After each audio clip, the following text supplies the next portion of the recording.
Et salut, comment ça va la forme? Alors, c'est parti. Alors aujourd'hui, on va faire l'exercice de billes en acier. Du coup, qu'est-ce qui se passe là-dedans? Un calorimètre d'une capacité calorifique de 40 joules par degré contient 500 grammes d'eau à 21 degrés. Une bille en acier de 15 cm3 est chauffée jusqu'à atteindre les 79 degrés, puis immédiatement plongée dans le calorimètre. Quelle est la température d'équilibre avec la bille en acier une fois l'équilibre thermique atteint? Ok. Donc, comme dans tout exercice de calorimétrie, qu'est-ce qui se passe? Tu as un mec ou plusieurs mecs qui donnent de l'énergie à d'autres mecs, enfin ça peut être des objets ou n'importe quoi, et tu en as d'autres qui prennent de l'énergie des autres, et puis au final, ben, tout s'équilibre, et puis ben voilà quoi. Tu vois, c'est comme si toi, tu es chez toi, tu mélanges de l'eau qui est à 20 degrés avec de l'eau à 25 degrés, ben, tu auras de l'eau à 22,5 degrés si ça mélange la même quantité d'eau. Et là, c'est ce qui se passe, sauf que c'est pas aussi facile que ça, c'est qu'on a une bille, etc., etc. Donc on va y aller méthodiquement. Première chose, on va noter les valeurs que nous avons à disposition de la donnée. Donc mu, c'est la capacité calorifique du calorimètre, c'est 40 joules par degré. Super. Ensuite, on a 500 grammes d'eau. Donc 500 grammes d'eau, on a la chance de pouvoir mettre que c'est 0,5 kg at. Ouais, bah, je mets des petits at comme ça, mais c'est pour dire que c'est à 21 degrés. Et du coup, on a une fameuse bille en acier qui, bah, du coup, acier. Donc la bille en acier, elle pèse même pas un gramme, quoi. Elle pèse, enfin, je sais pas, elle pèse 15, enfin, elle pèse, on va le savoir après en fait. Acier, 15 centimètres cubes. Donc 15 centimètres cubes, je te rappelle que pour passer de centimètres cubes à décimètres cubes, bah, enfin, en fait, va falloir, comment dire, attends, on va le faire différemment. Donc décimètres cubes et mètres cubes. Je te rappelle que vu qu'on est en puissance 3, c'est-à-dire qu'on parle de volume, on ne parle pas de distance ou de air ou de surface, on parle vraiment de volume. Bah en fait, pour passer de par exemple 1 décimètre cube, c'est égal à 1 fois 10 puissance 3, c'est-à-dire 1000 centimètres cubes. Et ça serait égal à 0,001 mètre cube. Là, c'est juste pour te dire que pour passer de mètre cube à décimètre cube, il faut en fait décaler la virgule de 3 crans et ensuite il faut à nouveau la décaler de 3 crans. Mais là, du coup, vu qu'on est en centimètres cubes, grosso modo, 15 fois 10 puissance moins 3, 15 fois 10 puissance moins 6. D'accord? Parce que vu que les mètres cubes, c'est une unité qui vaut beaucoup plus que les centimètres cubes, c'est normal qu'on ait besoin de décaler la virgule dans ce sens, c'est-à-dire que 15 fois 10 puissance moins 6 mètres cubes égale 15 centimètres cubes. Du coup, voilà. Donc, j'espère que c'était clair, mais grosso modo, tout ce qui compte, c'est d'avoir ça en mètres cubes. Pourquoi? Parce qu'ensuite, on va utiliser des formules comme celle de la masse volumique de l'acier, qui, elle, nous parle de kilogrammes et de mètres cubes. Du coup, si tu utilises une formule qui te parle de kilogrammes et de mètres cubes, comme cette formule-là, tu vois, enfin, cette formule, cette donnée, t'as pas le droit de tricher et d'utiliser des centimètres cubes ou des décimètres cubes, parce que sinon, ben, ça va donner un résultat qui est faux. Donc, une fois qu'on a mis ça en mètres cubes, ce qui est super, c'est qu'on va pouvoir. La formule de la masse volumique, c'est ρ égale m sur v. Nous, on connaît ça, on connaît ça. Du coup, on fait fois v à gauche et à droite. Et puis voilà, le volume, c'est 15 fois 10 puissance moins 6. Bah, du coup, voilà. Et ρ, donc la masse volumique de l'acier, c'est 7850. Et ça va nous donner la masse de notre petite bille de 15 cm3 d'acier. Donc 15 fois 10 puissance moins 6 fois 7850, ça fait 0,11775 kg du coup. C'est ça la bonne nouvelle, c'est que le résultat que ça nous donne, c'est en kilogrammes et pas en grammes ou quoi, parce que bah, en fait on n'a pas triché, on a utilisé le volume de l'acier en mètres cubes et du coup bah, ça nous donne le truc final en kilogrammes parce que originellement on avait la masse volumique de l'acier qui parlait de kilogrammes et de mètres cubes. Du coup voilà, maintenant qu'on a ça pour l'acier, fantastique, on va pouvoir mettre qu'on avait, voilà.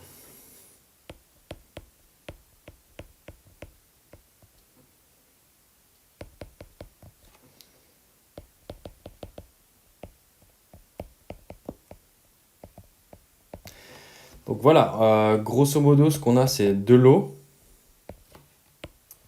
à 21 degrés et on a 0,5 kg. Après, on a ça, c'est c'est la bille d'acier du coup qui est hyper chaude, tu vois, qu'on va mettre dans le récipient qui du coup contient l'eau qui est à 21 degrés. Du coup, au tout début, ce qui se passe,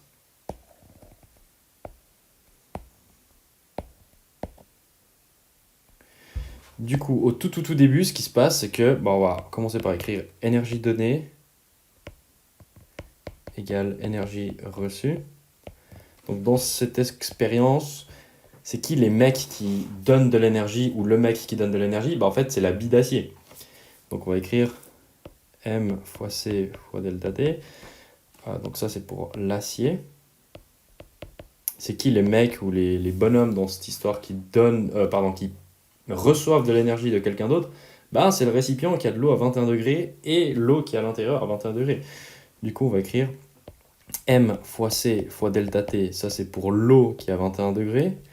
Plus mu fois delta T. Ça, c'est le récipient. Super. Et du coup, on a la chance de savoir maintenant, parce qu'on sait, comment dire, on a passé un petit moment avant à calculer ce que valait la masse en kilogrammes de l'acier, fois C de l'acier. Donc la chaleur massique de l'acier, c'est 460 joules. On l'a ici, dans les données du tout début. Donc on peut être assez content. Et fois C, fois delta T. Delta T, justement, vu qu'on va... L'acier, il était originellement à 79 degrés, puis on sait qu'il va arriver à un point plus bas parce qu'il est mélangé avec des trucs ou des liquides ou des objets qui sont beaucoup plus froids que lui. Du coup, on sait que sa température d'équilibre, une fois qu'il est mélangé avec ces autres objets, elle va être forcément plus basse que sa température initiale, c'est-à-dire de 79, tu vois. Du coup, 79 moins TE, c'est la différence de température qui a lieu. Et ensuite, l'eau, M, donc 0,5 fois 4180 fois delta T. Et puis là, justement, l'eau, elle passe, en fait, elle reçoit de l'énergie. Et l'énergie qu'elle reçoit, c'est au final, elle est à combien originellement? À 21 degrés. Donc imagine, la température d'équilibre, c'est 40 degrés. C'est-à-dire que l'eau, elle aurait reçu 19 degrés d'énergie pour la masse qu'elle fait et pour la chaleur massique qu'on a besoin de... Enfin, c'est-à-dire ça, l'énergie qu'on a besoin de fournir à l'eau par degré d'augmentation et par kilo. Et puis là, vu qu'on a 0,5 kg, ça divise par 2. Mais du coup, voilà. Plus mu fois delta T. Mu, c'est quoi? C'est 40. Je vous rappelle que 40, c'était la quantité d'énergie qu'il faut fournir au récipient qui contient l'eau pour qu'en fait, il puisse augmenter d'un degré. Donc si par exemple, l'acier, il donne juste la quantité d'énergie qu'il faut pour que l'eau augmente d'un degré, mais le récipient, il monte pas d'un degré, après l'eau et le récipient ils vont un petit peu s'équilibrer entre eux, et du coup l'eau elle sera montée peut-être de 0,9 degrés, puis le récipient il sera aussi monté de 0,9 degrés. Mais ça c'est pas très important pour ce problème. Là on va mettre aussi TE moins 21. Super. Du coup maintenant ce qui va se passer, c'est qu'on va devoir simplement calculer tout ça.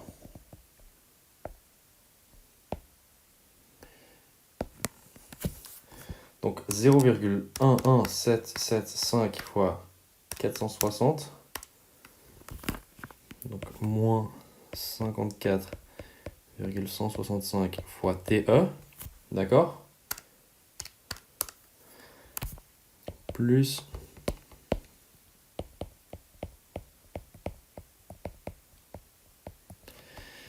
4279,035, c'est le résultat de 0,11775 fois 460 fois 79. Et 0,11775 fois 460 fois moins TE, ça fait moins 54,165 fois TE.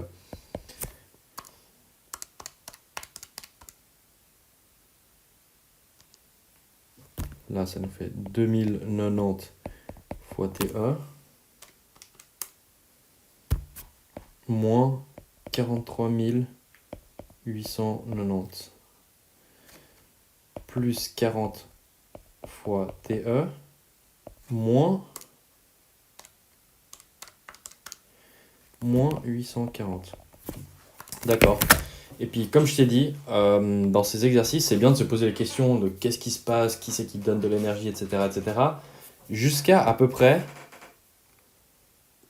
ce stade-là ou celui-là quand tu remplaces par les valeurs numériques, tu vois. Mais après, quand on va faire nos calculs Grosso modo, c'est plus ça la vraie question. Enfin, faut juste résoudre l'équation, pas faire de faute de signe, etc., etc. T'arrives à un résultat final et ensuite tu peux refaire le mec qui interprète ton résultat, tu vois. Donc c'est parti.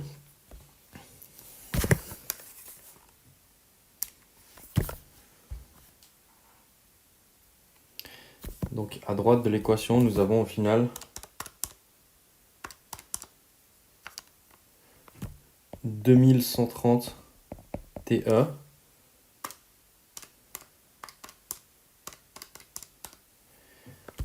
moins 34 730 égale moins 54,165 TE plus 4259,035. Donc maintenant, ce qu'on va faire, c'est faire par exemple plus 54 TE pour commencer. Ce qui veut dire que nous aurons 2184,165 fois TE.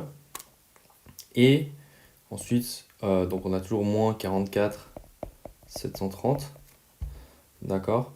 Et ensuite, ce qu'on va faire, c'est tout simplement faire plus 44 730 à gauche et à droite. Comme ça, à droite, on n'aura plus que 2184, etc. des TE.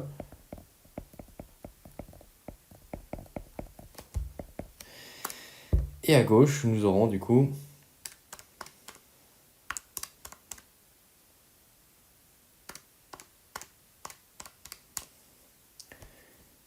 49 009,035.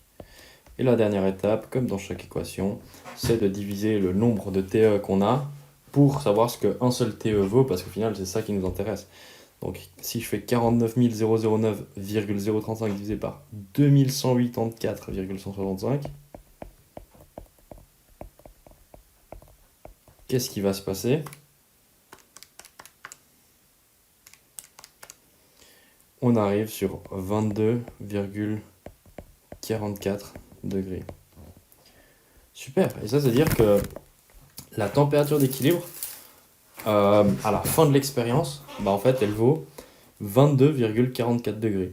Et ça veut dire quoi? Ça veut dire que en fait, notre bille en acier qui était initialement à 79 degrés, vu qu'elle avait une masse qui était très très petite par rapport à celle de l'eau, à peu près 5 fois plus petite, et qu'en plus, quand la bille en acier, vous avez vu que la chaleur massique de la bille en acier c'est 460 joules par degré par kilo, alors que l'eau c'est 4180 joules par degré par kilo.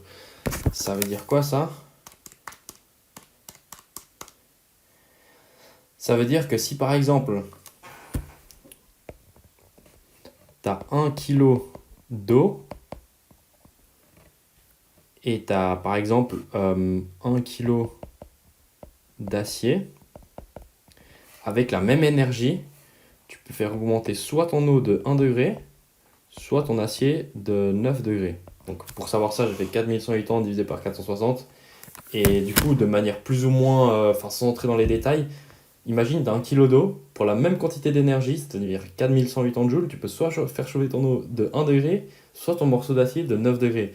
Du coup, c'est normal que, à contrario, l'acier, tu vois, à chaque fois qu'il perdait 9 degrés, en fait, il permettait que l'eau chauffe de 1 degré si on avait la même masse d'acier d'eau. Mais non seulement on avait du coup de l'acier qui, en perdant de l'énergie et en la donnant à l'eau, il doit perdre 9 degrés pour que ce soit équitable, mais en plus de ça, l'acier, on en avait 5 fois moins que de l'eau. Du coup, tu vois qu'au final, l'acier devait perdre quoi? 5 fois 9, ça fait quoi? 45. Il devait perdre 45 degrés pour que l'eau augmente de 1 degré. C'est beaucoup, non? Mais bref, du coup, c'est pour ça qu'on arrive sur un nombre comme 22,44 degrés pour la température d'équilibre. Et puis, on peut être quand même relativement content. Du coup, voilà pour aujourd'hui.